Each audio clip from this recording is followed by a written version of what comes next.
we are talking about the movie Amityville, Mount Misery Road.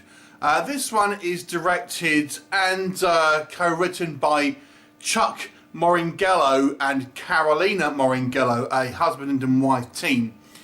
Now, we're going to have to address the Amityville elephant in the room here. This movie was, like I said, originally just made as Mount Misery Road, and you'll see this with a few films where they'll have like a name like Amityville, which actually exists in the public domain, because Amityville is a real place in America. There's no sort of copyright law to this, so basically you can bung Amityville on any type of movie and almost make it seem like it's part of like the official Amityville horror series, when in actual fact there has been a whole host of movies that have had Amityville in its title that are absolutely nothing to do or affiliated with the original kind of Amityville haunting movie or any of its kind of official sequels or remake. And this is one such example, but it isn't the only one. With that being said, let's tell you about this movie.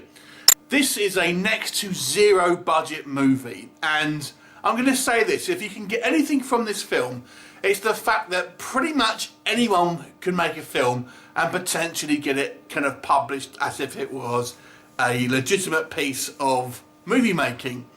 So if you are an amateur filmmaker, this is again an example of the bar that is set in regards to what you need to do to potentially achieve a, your movie to get picked up by a kind of, low rent film distribution company and put out there as a film that people are going to want to watch.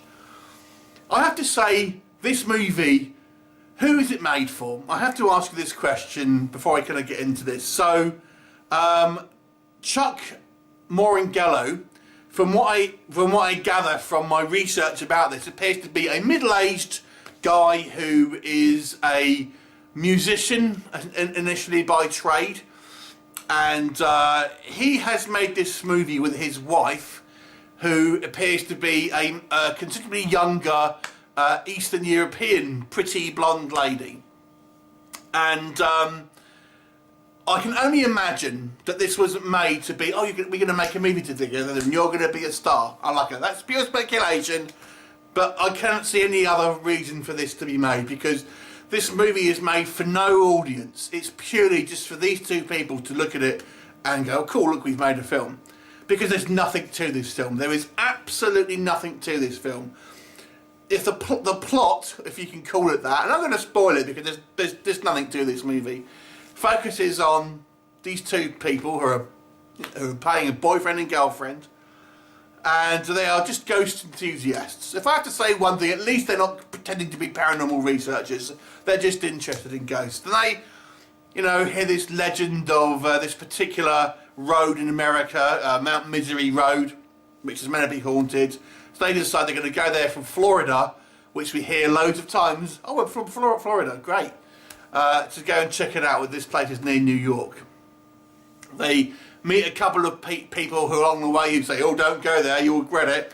Inevitably they ignore them and go there, walk around the woods for a while, and we see absolutely nothing. All we see is them drop the cameras, and it suggests there's something else there. That's the movie. That's literally it. But let me go into a little bit more detail. There's really nothing I can say positive here, outside of the fact that it's interesting to watch a film where it's so kind of, there's nothing to it on any level. Even with the basically nothing in this movie, it still manages to make some horrible kind of mistakes. So this movie has got so little to it, but even what there is there, they still manage to kind of really kind of have a hash job. For example,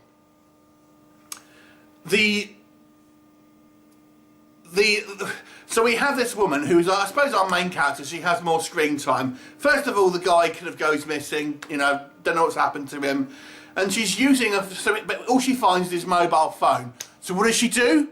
Call for help? Nope.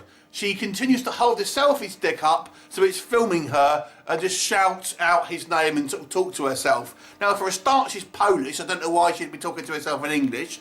and why not call for help? Why not attempt to call for help at least? Now she does do that a little bit later on, but that's we're told that's hours later. But all she's doing is filming herself. I mean, come on. Even in the context of a basic story like this, you have things like this. And then just the dialogue is horrible. Like we said, the Chuck's character is constantly saying, "Oh, we come all the way from Florida." Yeah, you only need to say it once. You know, not 5 times or whatever, however many times it's said. It's ridiculous. It is absolutely ridiculous. And then the funniest thing, what else? There's so many things in this film. So when they first, at the beginning of the movie, when they first decide that they're gonna, you know, go and check this place out, they're looking at all these drawings about Mothmen and demon hounds and all of this sort of stuff, and it literally just has them on screen. Not as if the characters look like you're looking at on the computer, and then scrolls slowly through each one. Man, I mean, it is ridiculous. And then the last kind of act of this movie is literally this woman shouting, "Charlie! Charlie!" for the last kind of 20 minutes, it seems. There's no evidence of, there's no makeup, there's no special effects. There's a little bit of sound effects, that's as best as you're going to get. There's absolutely nothing to be gained from watching this movie. I'm never really this hard on a film because I always feel like there's, you know, there's somewhere that the movie can kind of maybe at least have some level of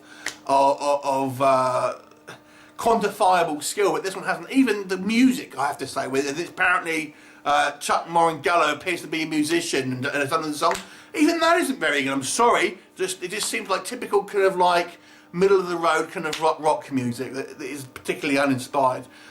I hate to be this. I don't mean it's a personal attack on these people, but it's just I just don't understand who it's made for. I can understand if this was made. It's just something they could do together and say, look, we can have made a film. To put out and expect people to watch this and have be this entertained, then no. This is not a film that should ever be released because it's just there's nothing to be watched here as an entertainment value outside of the 2 people that have been involved on it because it's purely made for them. I mean, the whole kind of like first act of this movie is literally the camera just watching this Carolina dance and kind of just like, oh, check out my hot girlfriend or whatever. There's nothing to be had here. I mean, it's just a weird movie because it's just nothing to it apart from maybe a personal video that is for these 2 guys. My advice would be to these guys, if they want to make more films, is have other people involved. I know looking at the credits, I watched the whole credits, they've done practically everything together. But it's just, you know, you need to have other people involved to make it a marketable thing to kind of like to sell to people, not just make it seem like a personal video. Because that's what it looks like. It looks like I'm watching your personal holiday. And it's not very entertaining, I'm afraid. There you go. So, unless you are one of these 2 people, avoid this film because it's just not entertaining in the slightest. There's nothing to it. 1 out of 10. One of my most lowest reviewed films I've ever had on this channel. Yeah, just avoid it. Bye for now.